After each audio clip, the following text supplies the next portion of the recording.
तैयार रहिए। स्टार्ट। अध्यक्ष महोदय, उसी के फलस्वरूप हमें कुछ क्षणों के लिए सोचने का अवसर मिला है और हम अपनी जनता के लिए अधिक खुशहाल और समृद्ध जीवन की योजना बना सके हैं। स्टॉप। हमारा साझा उद्देश्य यह है कि वर्तमान सदी में हम अपने उन महान पुरुषों की आकांक्षाओं की पूर्ति कर सकें जिन्होंने हजारों वर्ष पूर्व अपने लोगों के लिए इतना कुछ किया था। स्टॉप। पिछले 2 वर्षों से हम विनियमन, उदारीकरण और आधुनिक प्रबंध व्यवस्था और विपणन की तकनीकों के ज़रिए अपनी अर्थव्यवस्था का ढांचा नए सिरे से बनाने में लगे हैं। स्टॉप। आर्थिक विकास के पिछले दशकों में हमने जो नींव डाली है उस पर हम नया ढांचा खड़ा कर रहे हैं। स्टॉप।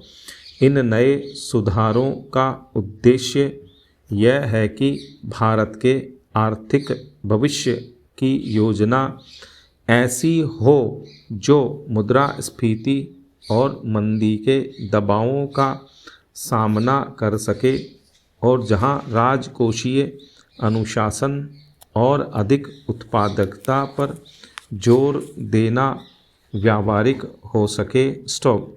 मैं यहाँ यह भी बताना चाहता हूँ कि आर्थिक आधुनिकीकरण और सुधार की प्रक्रियाओं में हम मानवीय अस्तित्व के सभी पहलुओं को ध्यान में रख रहे हैं। स्टॉप।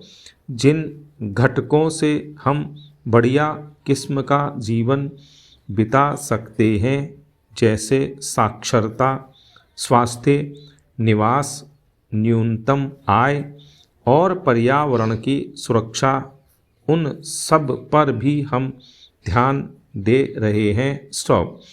इसे हम कहते हैं मानवीयता युक्त सुधार। स्टॉप। यह कोई कोरी अभिव्यक्ति नहीं है। स्टॉप। पैरा।